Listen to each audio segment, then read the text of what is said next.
Hi, and welcome to the Punk CX podcast. My name is Adrian Swinsko, and I'm an advisor, best-selling author, speaker, and general explorer when it comes to customer and employee experience. I'm really interested in figuring out what it takes to build organizations that produce better outcomes for both customers and employees.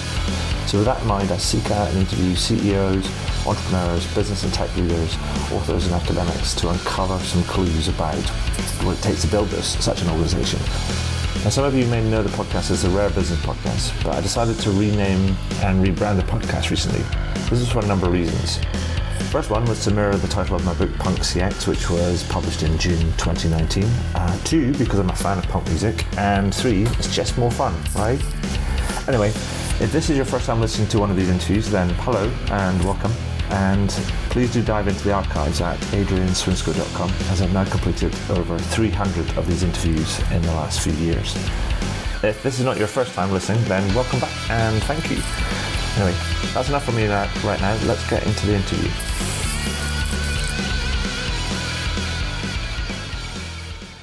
So welcome to the next edition of the podcast. And with me today, I am really excited because I have Micah Solomon, who is an author and customer service consultant. He's also known as the customer service turnaround expert, no less. He's also a fellow customer service kind of traveler, as I am, I guess. Micah, and we've spoken before, we've been in touch before, we've known each other for a while, but we've never actually spoken and had a rummage around some of this sort of like stuff before. And so Micah's here to talk to us today about his new book and some of the work that he does. But anyway, I'm going to shut up now. Micah, hey, how you doing? Great. How are you, Adrian? And the name of that new book is Ignore Your Customers. Before we get into that, I mean, some people who may be familiar with you or may not be familiar with you, can you tell us a little bit about yourself and also about the work that you do? Give us a bit of a background sketch. So I was born as the most particular person in the world, apparently. I recently found this letter from a summer camp from the counselor. It was a very polite letter to my parents, but you could read between the lines, or I think actually in the lines. It was saying, "We've enjoyed the rigorous pleasure of Micah's involvement in camp this summer. While we will be relieved, we may also miss his comments on how the whistle at the waterfront was out of tune, how the orange juice didn't really pair with the entree in the dining hall, and so forth. But it's always great to have feedback, and we now return him to your care until next summer." So I'm not really sure that sets us up for, well, Micah in summer camp. Well, so now what I do is I'm hired by companies. Usually they're actually pretty good companies, but they want to become fantastic companies. And they hire me to turn around or at least refresh their customer service. So I'll go in and I will kind of on an executive level mystery shop the company. Now, this is the part that makes my friends, especially my female friends, really irritable when they hear about this, because I do mystery shop 5-star hotels and their boutique spas, and I will be required to get a massage and a manicure and a pedicure and a facial, all for research purposes, of course. But it does get tricky, and I talk about this in the book. It does get tricky once they put the cucumbers over my eyes or the eye shade. Then I can still use my ears, but it's hard to use my eyes to look around and see how the customer service is going. But if that's all I have to complain about, then I'm pretty happy. And actually, that's something you talk about in this new book, which is why we're kind of here. You know, it's called "Ignore Your Customers and They'll Go Away." So, and it's got some great sort of like reviews and recommendations and stuff. And I went through it and sort of, I really kind of like enjoyed it. But tell us about the book and how it came about and who's it for and what's the central kind of thesis of it all, to give us that sort of like thumbnail sketch.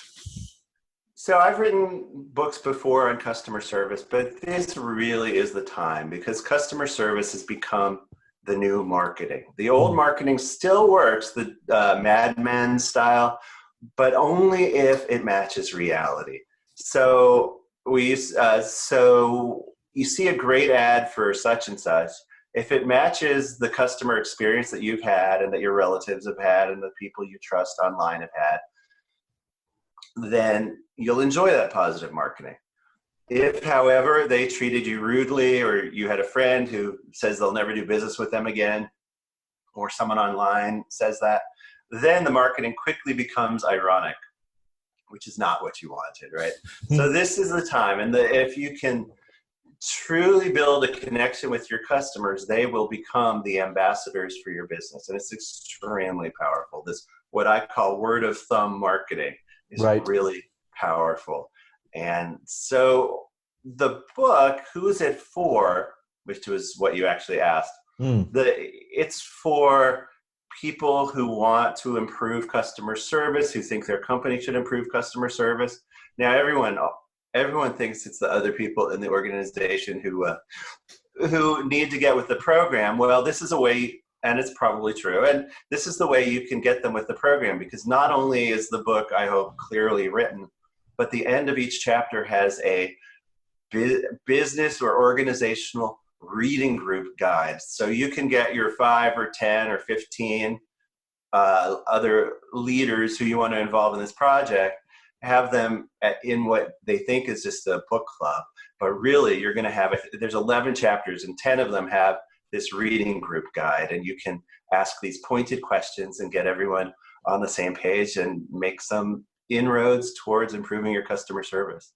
And so because that's what I was going to ask you about, because when I was going through the book, I also noticed, so there's at the end of every chapter there, I mean, before we get into some of the content about the book and just give people a bit of a flavor of it, at the end of every chapter, I noticed there was the reading group guide, and then there was also a cheat sheet as well. Yes. And I was thinking, I was like, he's designed the experience of the book as well to cater to different kind of audiences. Because, like, you know, there's some people that are going, I'm not going to read the chapter, I just want to read the summary. Oh, the cheat sheet, brilliant. Or, exactly. They don't want to take their own notes. Yes. Yeah. There's one other thing like that. Can you turn to chapter 11 at the very end? Okay, here we go. This is not good for kind of an audio recording, but I'm going to do it anyway. Chapter 11. Oh, yeah, right at the end. Yeah. All right.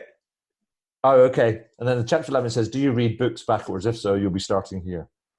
Yeah, that calls people out. But it's not a bad thing to do in a nonfiction, in this kind of book, because you want to see where the author's going before you decide to invest your time with them. Yeah, sure.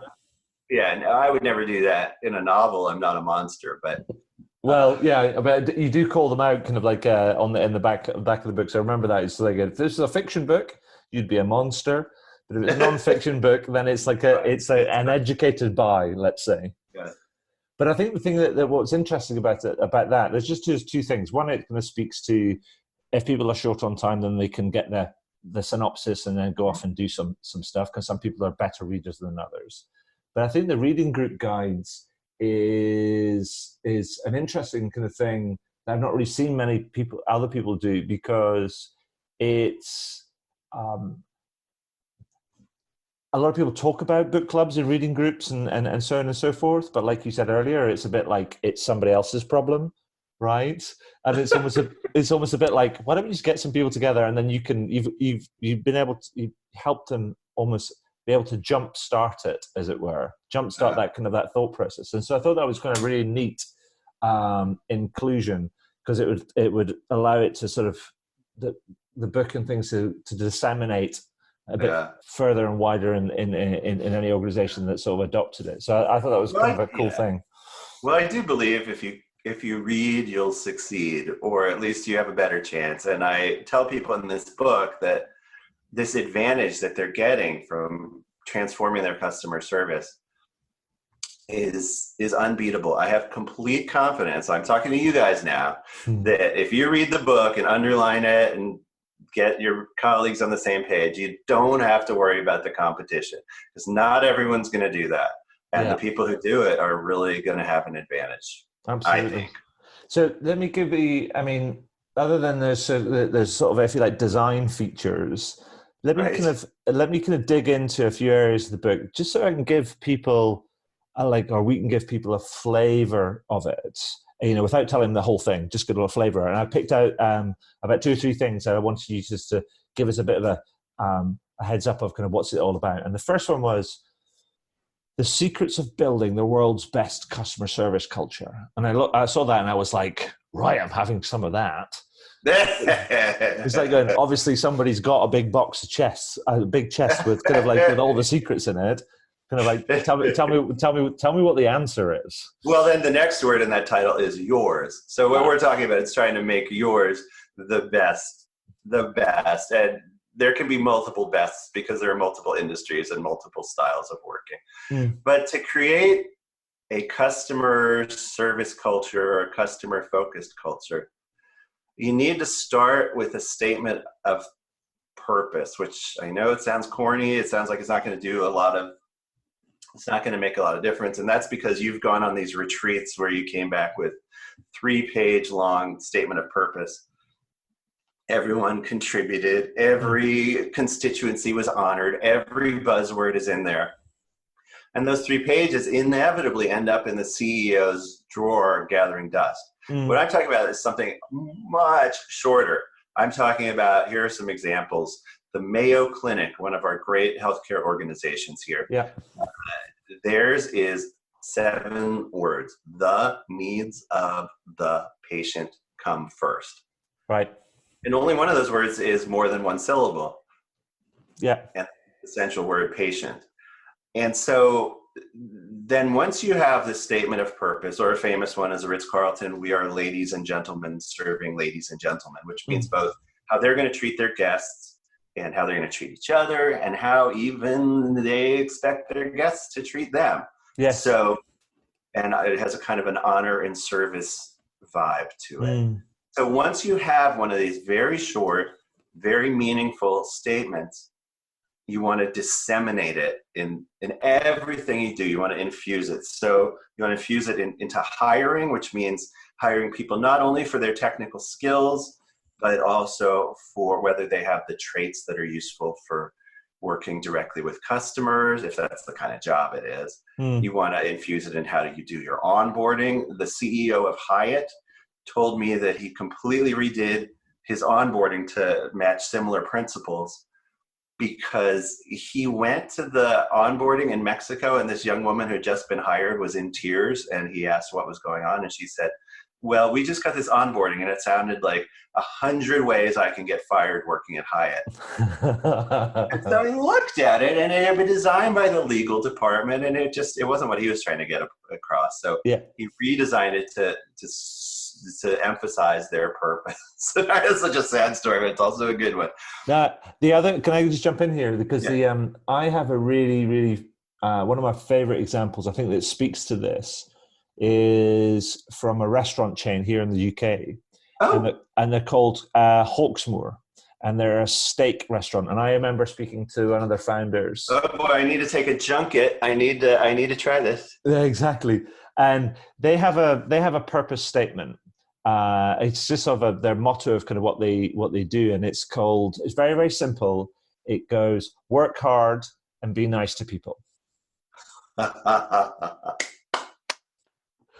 And I just kind of, and interestingly enough, it's like when I did my second book, the How to Why one, which came out in 2016, because that restaurant is featured in the book, because I interviewed the founders. I actually thought, you know what, I'm going to do a book launch at one of their restaurants. We did it in the bar sort of downstairs. Very cool and delicious. Oh, amazing. But when I went in to kind of go and sort of book it and sort it all out, I ended up speaking to one of the managers, and I was telling him that I'd spoken to one of the founders. We talked about this, and he says, you tell me about your culture statement and things else. And I was going through that sentence, and about halfway through that sentence, he went, oh, work hard and be nice to people. And so it's that's great. And then it was just testament to that whole sort of thing around, it's not corporate speak. It's something that means something to people. I mean, they have this kind of, this is their slogan, work hard, be nice to people. Then they have a set of standards that they aspire to. Perfect. And I just thought it just fits in with kind of, I think, what you're describing kind of thing, because people, they understand it, they get it. It allows sort of for both diversity and inclusiveness in terms of wherever you are in the business, because everybody gets working hard and being nice. right, to either customers or guests or kind of each other or suppliers or whatever. But it's like that balance. And then you have performance standards and you go, oh, I get that. That's fine. It's really straightforward. Now I'm going to crack on. I think that's fantastic. That's exactly right. So you create the statement of purpose. You make it short enough, I say long enough to be meaningful, short enough to be memorable. There you go. But I aim for the short.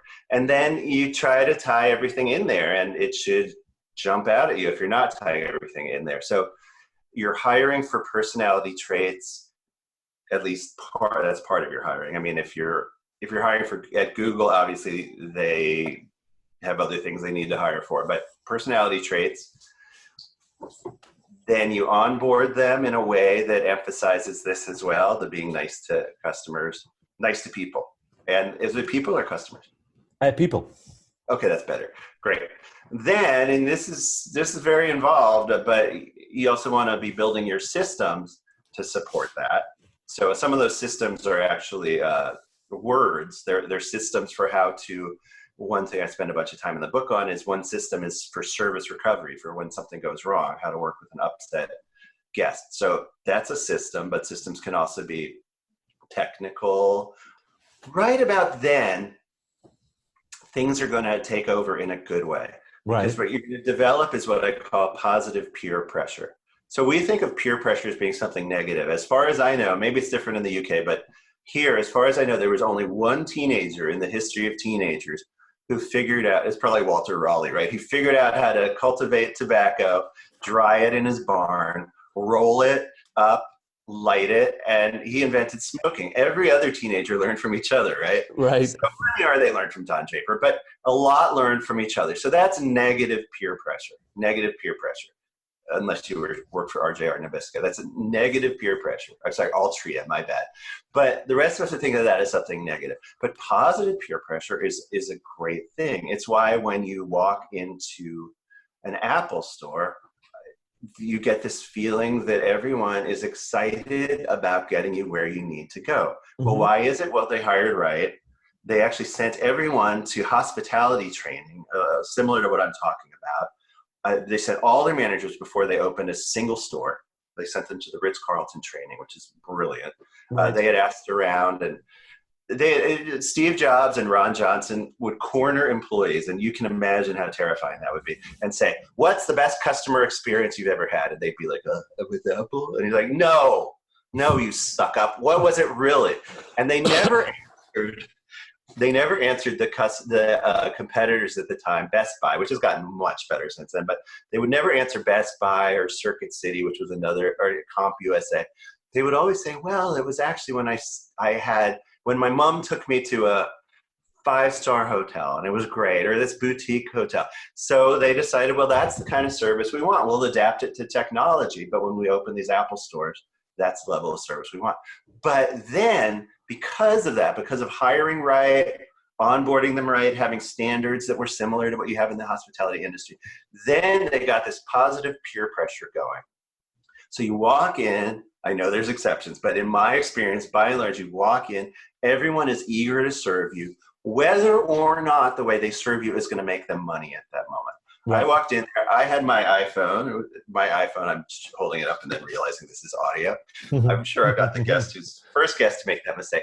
So I come in, I start mansplaining to the young woman there this mansplaining or boomersplaining to this young woman there that my phone won't charge, and it's on the internet that it's probably this complicated software update that I need. So she didn't say, no, you're wrong, which is another thing. It's not good to tell your customer they're wrong unless it's a very important matter. She kept smiling and saying, yeah, that's probably it. But the whole time she was smiling, she had this custom-made tool, probably like a really glorified version of a paperclip. She was sticking it into the charging connector on my phone, right, digging out like a year's worth of lint and dog hair and so forth. And then she said, try it now. And it worked. There was no software update needed. And I said, wow, that's perfect. And she said, yeah. She said, I don't want to be sexist, but it's usually the dudes who come in here with their phones in this shape. Women keep them in their handbags and don't usually get so much, or at least not so quickly. So that was great. They didn't sell anything new, right? Except maybe I'll come into the Apple store more often. And they were purpose driven. And it's not just that she was an extraordinary employee herself. She was, but if you see other people acting like this around you, then this becomes the way it is done here. And the way it is done here is, in essence, your culture. Right. And so, but then all of that sort of stuff, you talked about, right at the very beginning of the conversation, you talked about the idea around like service recovery and things. Right. And you talk about culture. And the other thing I wanted to ask you about in the book, because you talked about, this got this chapter called Building a Backbone to Support the Smiles. And I just thought that was a really interesting sort of thing, because it's like, you know, we've all kind of come across those, you know, that fey sort of customer service where everything's like going, just smile more, it'd be better. So, and it's like, but you, as you say, it's like the smiles has to be kind of like it, not just. Yeah. How well does that work when you tell your wife?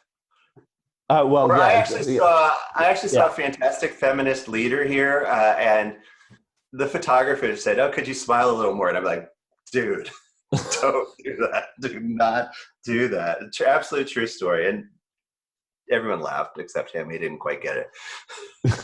But so tell me about what do you mean by the chapter around building a backbone to support the smiles, kind of like. Well, backing up smiling is really important. If you're on the phone, you can tell without looking at me, you can tell whether I'm smiling or not. Am I smiling right now? No. How about now? Yeah. So even over this internet connection, you get more treble when you smile. It also puts you in a little bit more of a good mood. Now, my dad was a psychiatrist. My brother's a psychologist. So this only goes so far. This does not replace therapy or medication. But to some small extent, it does. Like, I'm in a better mood now that I'm smiling. It does, to some small extent, it does put you in a better mood. The only time you don't want to smile is if a customer's upset. You don't want to be like, "Oh, I'm so sorry to hear that." Yeah, well, exactly. It's better to get, and this segues into what you were asking about.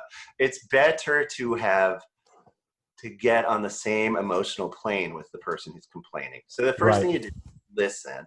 You don't interrupt. You don't solve it right away. Well, unless you know this person. If you know this person, or you can really tell their style is very matter of fact, you might want to go to the solution. But if it seems more like they want to tell how they were harmed by your company, just shut up and listen.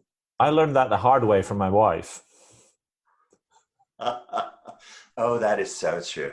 So this stuff applies in relationships as well. I can't say I've had as good luck with it in relationships, but yes, it does. So listen. Then when it's time and it seems appropriate, which means you think they'll feel it's appropriate, apologize. And by an apology, I don't mean a fake apology like, "Oh, I'm so sorry you feel that way." I mean, "I'm so sorry this happened. I'm so sorry we were part of the problem. I hope I can regain your trust." That's a pretty good apology. Maybe the part of the problem, you don't even want to say that because you don't want to like diffuse the blame at that point.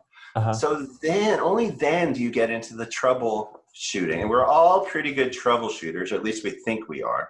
We know what went wrong. We know how to solve it. But a lot of times the solution the customer wants is different. Like, you're on a diet. You just had a nice steak dinner because you were splurging it. What's the name of that great restaurant? Hawksmoor. So you're there. But something went wrong. You know, you wanted it medium rare, which is the only good way to order a steak, by the way.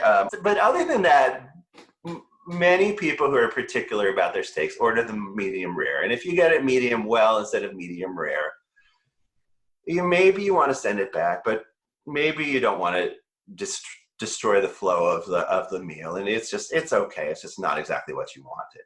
So you mention it to a manager late in the meal, and they're just gut, knee-jerk reaction might be, "Oh, let me give you a free dessert." Well, you really splurged your calories on that steak. The last thing you really want is a free dessert. But who knows what you might want, you know? But listen, come up with a solution together is a better way to do it. and then follow up. If you're able to solve this yourself, then great. But a lot of times you have to delegate solutions because solutions can be very technical. They really could be, in the wheelhouse of a different department. So follow up, because just like in sports, and this will be my only sports analogy in this whole interview, I hope, you tend to drop the ball on the handoff. So yeah, I mean it's a great analogy which I use a lot. The idea that services like being part of a relay team, and the best relay teams in the world are not necessarily made up of the fastest runners. They are made up of the team that can get the baton round the quickest. Okay. And because the race is won or lost at the handovers. Okay. And if you look at, and I know this from a friend of mine who he's like a process improvement sort of guy. And he said, we need those people. Yeah. And he says, he would say, 80% of all the problems generally happen in the gaps between departments. I do think that's right. Yeah. And it's like, because somebody hasn't actually kind of passed something off or not communicated something kind of well enough, or expectations kind of haven't been set, or the message hasn't been passed on or explained more clearly enough. And then it's just that you end up getting that sort of things are offset or not connected or whatever. And that's where the problems arise. So I think the relay team analogy is a very, very good one. Brilliant. Thank you for that. You can, I'll put a little kind of registered trademark sort of thing on the audio. Excellent. I will give you credit, or if you totally don't want me to use it, I won't.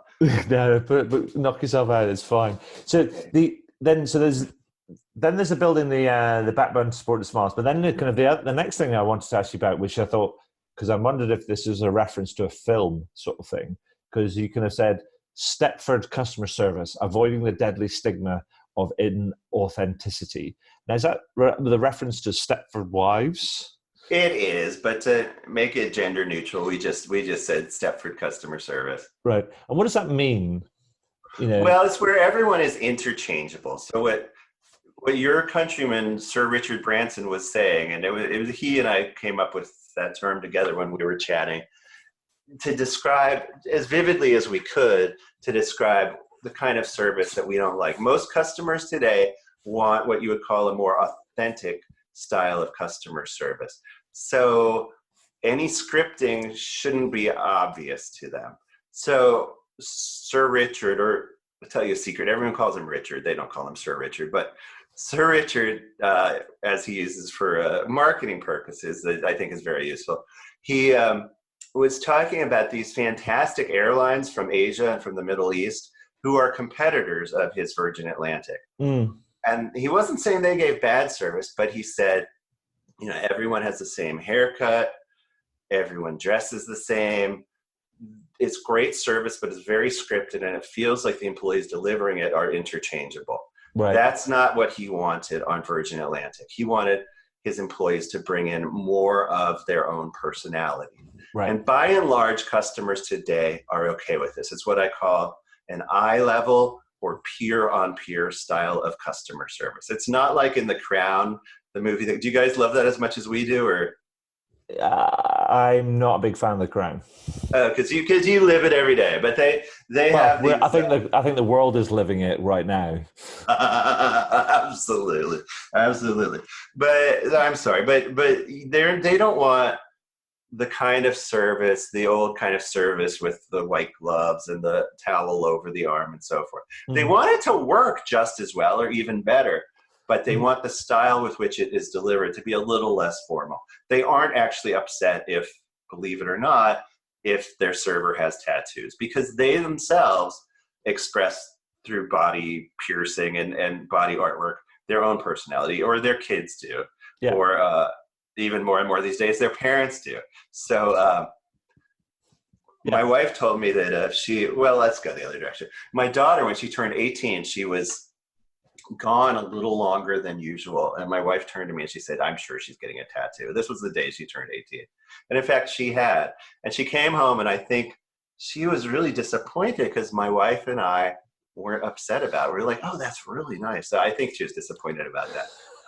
But then, but she realized we weren't disappointed. So she said, well, Mom, why don't you get one too? And I said, yeah, honey, because you already know what it looks like when you turn 50. So I get all of that, but I want to go back to the bomb that you dropped, and then sort of moved. What? I didn't drop a bomb. Well, you did drop a bomb, really, because you can have mentioned kind of like Richard Branson, and then sort of just moved on. And I just wanted to just check about his involvement in the book, and did you interview him for the book, or how did that work? Yeah. Well, first of all, his brand is a little higher end here in the States than it is in Britain, because the Virgin Mobile isn't as big a thing here as it is there. So I met with him at breakfast at his wonderful Virgin Hotel. At the time, it was the only one. It was in Chicago. Right. And it was really fun. He was really down to earth. The only thing billionaire particular about him, which I think was more British particular, he was very specific about how he wanted his tea.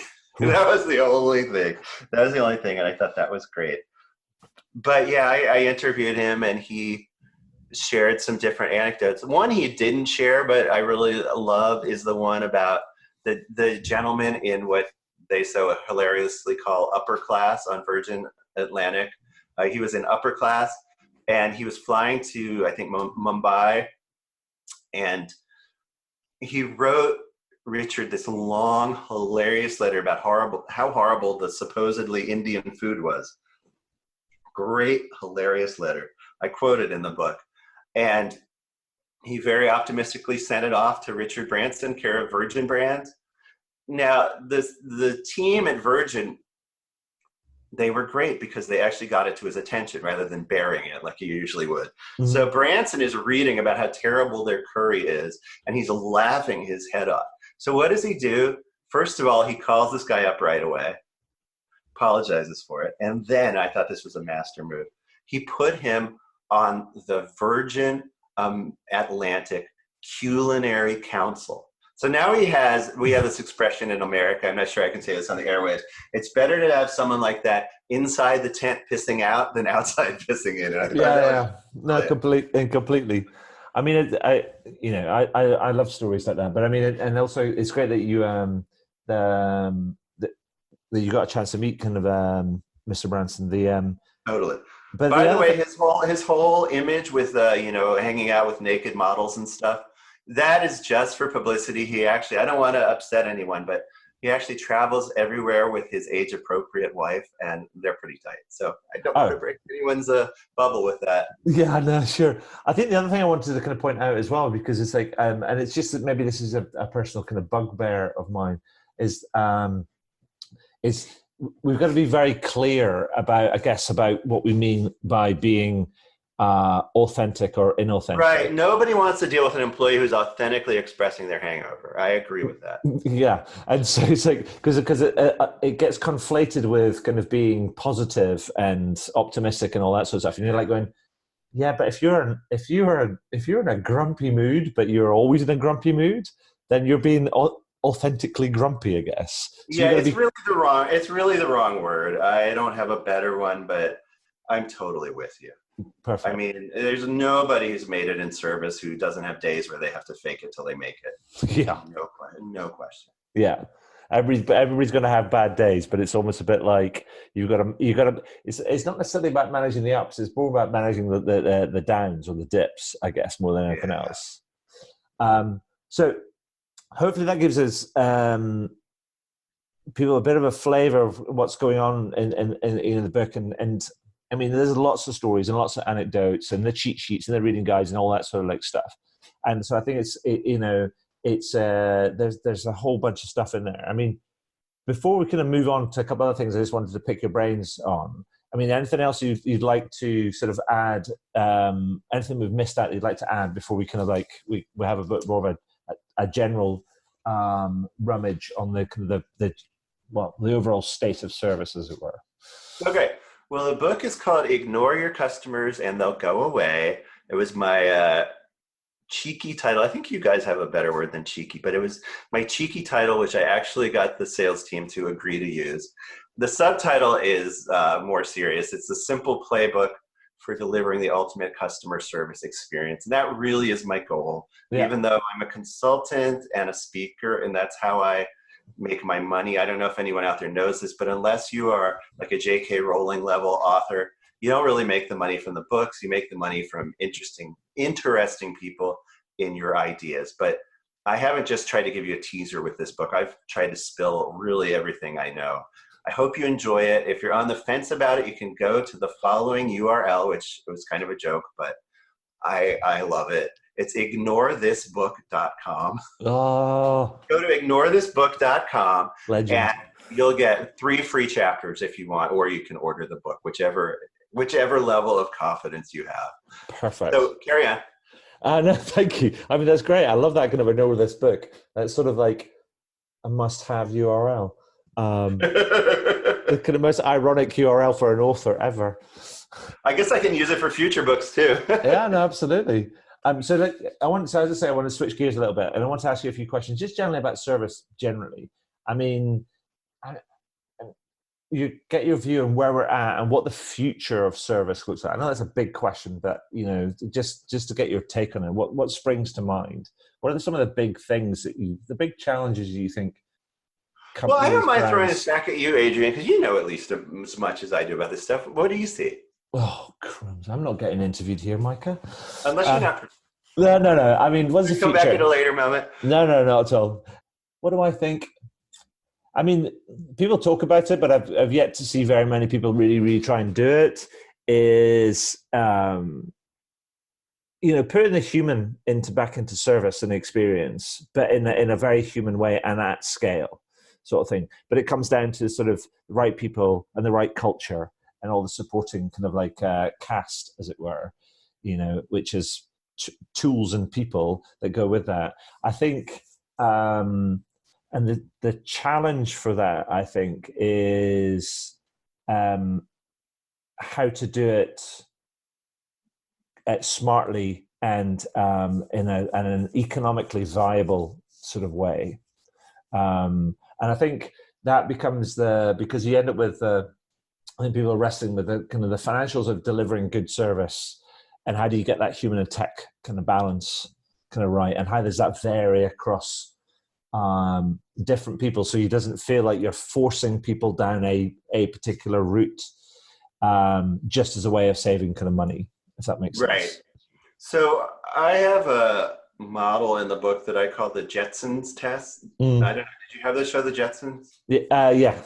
Okay. So it only ran for, I think, 2 years, maybe less, but it takes place 100 years in the future. So it aired in 1963, and it's taking place in 2063, or maybe it's 2062. A lot of the social things that get totally wrong. It's alarmingly sexist. Everybody smokes. So a few of those things they get wrong. Serious things, but they get them wrong. But as far as the technology, they really came very close to getting it right. How can that be? Well, at the time they talked with a lot of futurists, and surprisingly, the futurists actually, their predictions were pretty spot on. So in the Jetsons world, most everything is provided by technology. You get these push button breakfasts. You have the famous Rosie the robot who I mean, this is spot on, right? She cleans the floor for you. She also has a New York accent, a New York accent, and a personality to match. So they got a lot of things right. The secretary doesn't take messages. Instead, you record it. I love how they got this 75% right. You leave a message on a rewritable vinyl record. Isn't that close? So close. Yeah. They didn't anticipate it was the internet, right? So close. So rewritable vinyl record. So what's left for people to do? Well, the people in the show mostly add flavor. The superintendent, Henry, supposedly is the handyman, but really he's a friend of the family. He rescues the dog. Everyone out there, I hope, is saying, yes, the dog's name is Astro.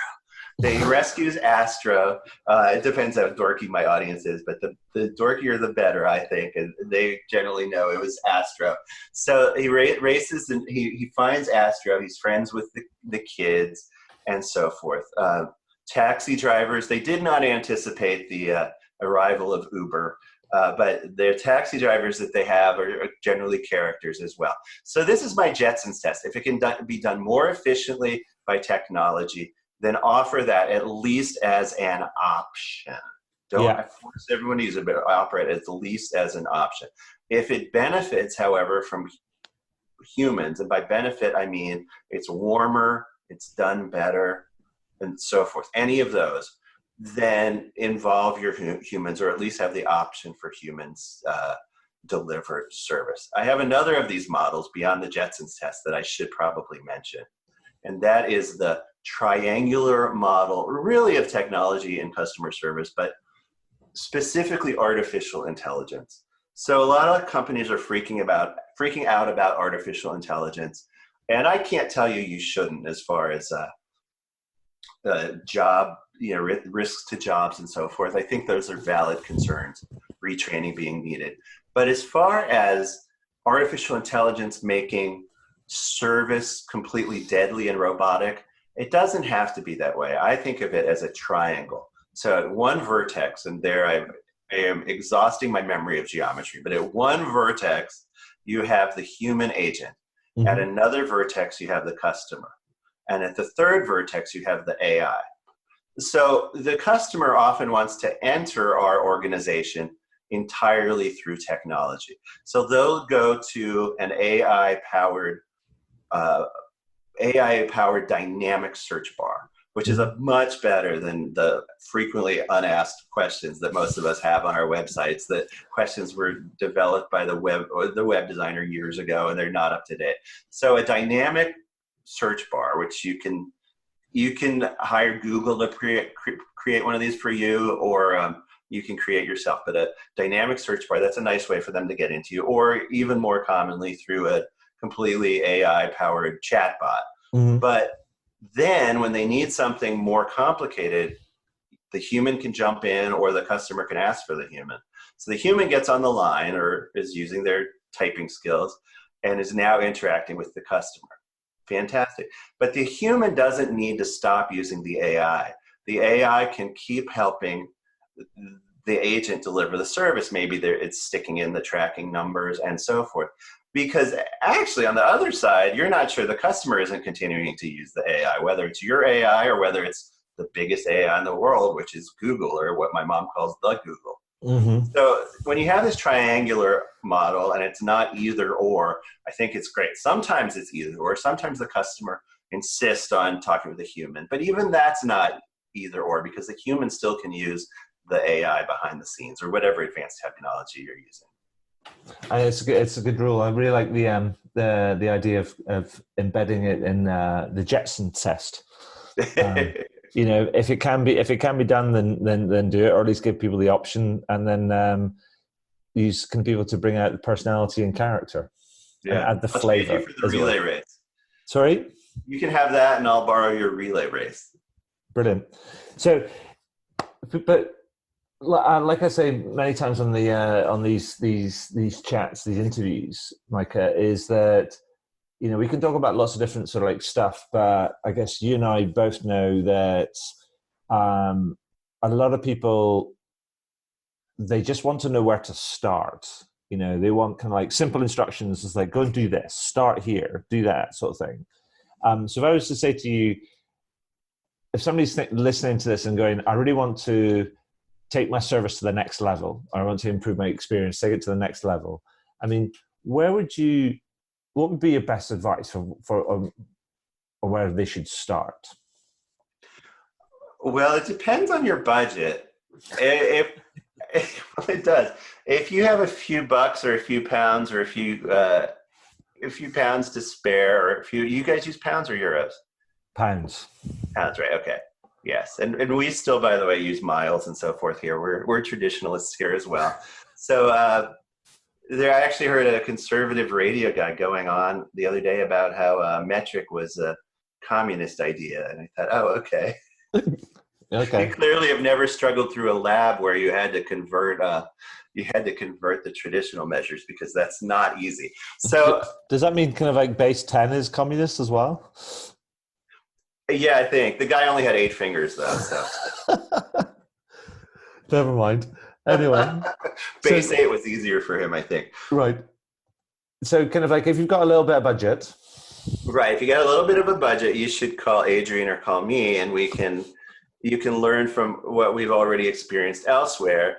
And we will, of course, I mean, it's a very important part of the role of a consultant. We will see where you are. We'll listen to you about where you want to be, and then we'll work together to get there. If your budget is only $20 or whatever that is in pounds, then you could try one of our books. Tell me the name of your most recent book, the Why book. No, there's How to Wire was the one before last, but the most recent one is the Punk CX. Punk CX. All right, and that's your podcast as well, right? Yeah, that's the podcast as well. It looks like that. Damn, that is really cool. So Punk CX. So if you only have $20 or whatever, get Adrian's book or get my book, and do as much as you can on your own. That's, I mean, either method's entirely valid. And even if you hire me or you hire Adrian, we're going to try to get you to do some reading on your own, so that you'll be a good partner for us. And after Mr. Swinsko has left the building, you'll still be able to nail this stuff. You're a legend. Anyway, so before we wrap up, I mean, I wanted to ask you about I've been doing, since this book came out, this Punk CX came out, which is, here's the other, the original format is like that. So it's like an A5 thing. And it looks like this. Look, it's like this inside. Oh, that's brilliant. Huh. You know, it's like the only problem, I see the problem though. Not everyone has a white pen to take notes on your pages with. Yeah, well, here's the thing that you might kind of little note page. Nice, I like that. So anyway, the book is called Punk CX, and it's based on this kind of this if you like hypothesis rather, and the hypothesis is that punk exploded at the back of prog rock in the 1970s, largely as a reaction to the fact that it was becoming overly complicated, elaborate, self-indulgent, etc., etc. And punk was this dare to be different, democratic, try and see what happens sort of movement, more heart and emotion and energy and things. And I was reflecting on service and experience, and I was thinking, reflecting on that and service and experience, and I was thinking, actually, what's funny is that you could make an argument that says the service and experience space is exhibiting some of the same characteristics that the prog rock space exhibited in the 1970s. And therefore, then I thought, oh, well, that's interesting. Therefore, I wonder what a punk version of CX would look like. Hence, the book is like styled like an album, kind of short, very visual, very graphic sort of thing. And so the thing I was kind of like, I've been asking people over the course of the last kind of few months since I published the book was 2 questions. First question is, what one word do you think would describe a punk approach to customer service or customer experience? Well, I played in a hardcore band in high school, so I'm probably the wrong person to ask. I don't know. What's your one word? I have got a whole page worth of kind of like words. I'm doing this is like a piece of social research. And it could be everything from bold to passionate to contrarian to kind of whatever it might be. But it's almost a bit like what I'm trying to do like this word association sort of thing. So if I said punk and customer service, kind of what would you think? Straightforward. Perfect.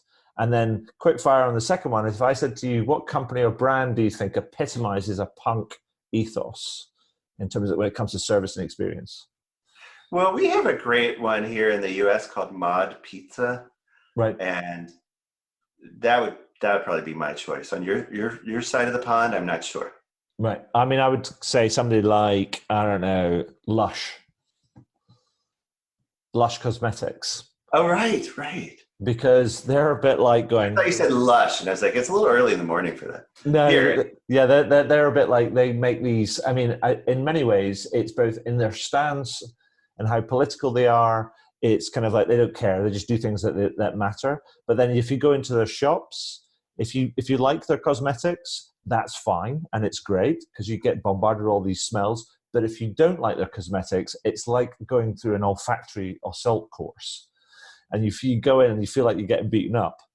Oh So boy. it's a bit like it's for you and not for you, and they're very kind of happy about that. They're like going, "This is our crew over here, and you're not, and that's fine. Get over it." And they're quite happy with that kind of identity. That's fantastic. So no asthmatics come into the shop, please. yeah, exactly. So, like what I wanted to say was, first of all, congratulations on the book. Oh, thanks. I'm so excited. Good job. And it's, I'm sure people, I'll say people should just go and buy it. Where's the best place to get it? The Amazonia? And Well, the best place to get it is your local bookstore if you still have such a beast. That's, of course, the best. Good shout. I do think, though, that you can. This is a good use of your clicking. If you go to Amazon, that's probably one of the easiest places to get it. We've got other places, Barnes and Nobles, or Barnes and Noble, or Waterstones, or Waterstones. There's a lot of places. One of my favorites is a company called Porchlight, which is entirely independent.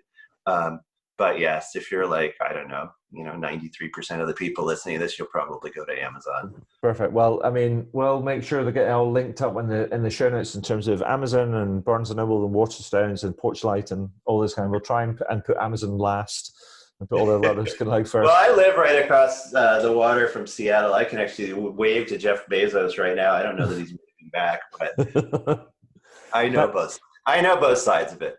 Yeah. So, but I want to say, once again, congratulations on the book. I hope it goes really well. People should definitely check it out. But thank you for sharing your time and your experience with us today. That's been fun. Well, thank you so much. Well, that was cool. I hope you enjoyed it. I did, and I always do actually, because I always learn something new when I speak to some of these amazing people. And it's always something new that I can incorporate into my writing, speaking, workshops, and other sort of advisory work that I do.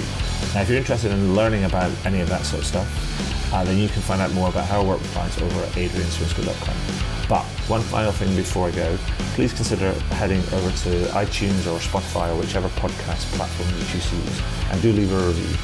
Every little helps, as they say. Anyway, that's all for now. Thank you for listening, and do tune in again soon. All the very best. Cheers. Bye.